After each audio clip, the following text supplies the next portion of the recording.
गुरु प्यारे साथ संगत जी, प्रेम से कहना धन निरंकार जी। साथ संगत जी, स्वागत है आपका अपने ही चैनल पर।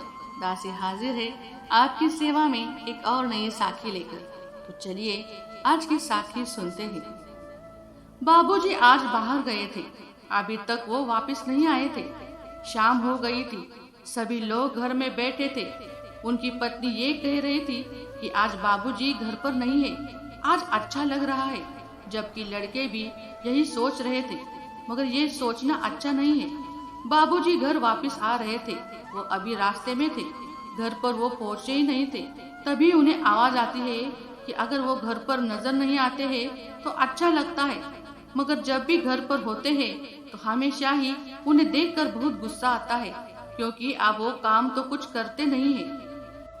ऐसा भी नहीं है कि जब हमारे पति खेत पर जाते हैं तो वह भी वहां जाकर बैठ जाए। हम यहाँ पर बहुत ज्यादा परेशान होते हैं और उनके खाने की आदत ऐसी हो गई है कि हर रोज अच्छा खाना बनाना चाहिए।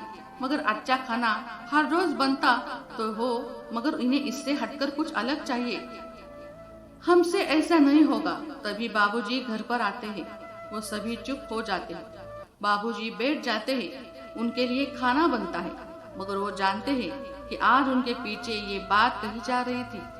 तभी वो खाना खाते हैं, उसके बाद अपने दोनों लड़कों को बुलाते हैं। वो दोनों आते हैं। बाबूजी कहते हैं कि मुझे ये हर रोज अच्छा नहीं लगता है कि तुम मुझे लेकर बात करो। ऐसा करो कि कल तक मुझे ये बता देना कि मैं किसके साथ में रहूं। कोई तुम दोनों साथ में नहीं रख सकते हो तो तुम्हारी पत्नी को शायद मेरा रहना अच्छा नहीं लगता है।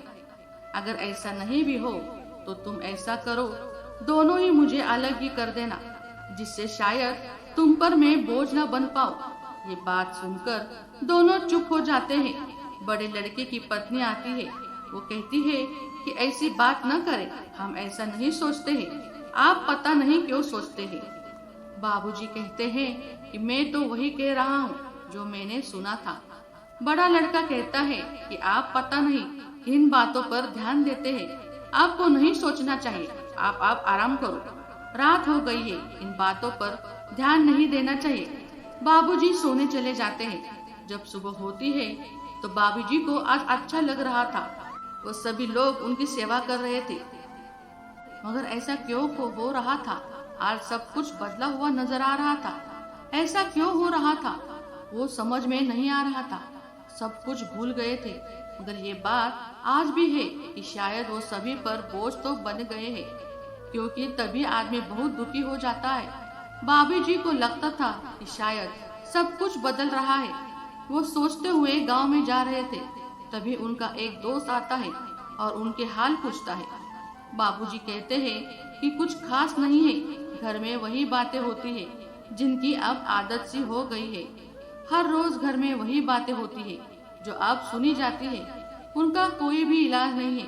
तभी बाबूजी का दोस्त कहता है कि ऐसा सुनकर तो बहुत अच्छा नहीं लगता है, हमेशा यही बातें हमें सुनकर यहाँ पर रुका नहीं जाता है, मगर कुछ कह भी नहीं सकते हैं।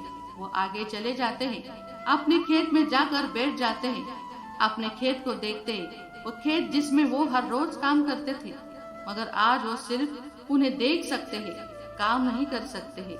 उनका बड़ा बेटा आता है और कहता है कि आप यहाँ पर क्या कर रहे हैं? तभी बाबूजी कहते हैं कि ये खेत देखकर ऐसा लगता है कि आज भी मुझे इसकी याद आती है। एक खेत ही है जो मुझे अपना मानता है, नहीं तो आजकल के बेटे तो बोझ ही समझते हैं। वो कहता है ना, ऐसा नहीं है, आप कुछ ज्यादा बातों को लेकर सोचते हैं, जिसका प्रभाव बहुत गहरा भी पड़ता है। आप बहुत कुछ सोचते हैं, जिसके बाद आप कुछ और ही मतलब निकालते हो, जबकि ऐसा नहीं होना चाहिए।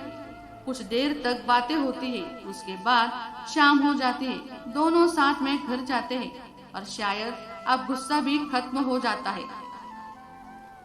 आज कोई भी गुस्सा नहीं कर रहा था। बाबूजी को भी अच्छा लग रहा था।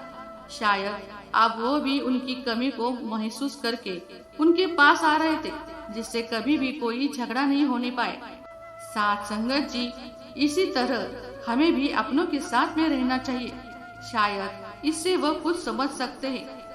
साथ संगत जी, उम्मीद करती हूँ ये साखी आपको जरूर पसंद आई होगी। ये साखी आपको कैसी लगी कमेंट कर जरूर बताना। वीडियो अच्छी लगी हो तो लाइक शेयर सब्सक्राइब जरूर करें ताकि मैं ऐसी ही अच्छी साखी आपके लिए ला सकूं। मिलते हैं अगली वीडियो में, तब तक के लिए मेरे प्यारे साथ संगत जी, प्रेम से कहना धन निरंकार जी।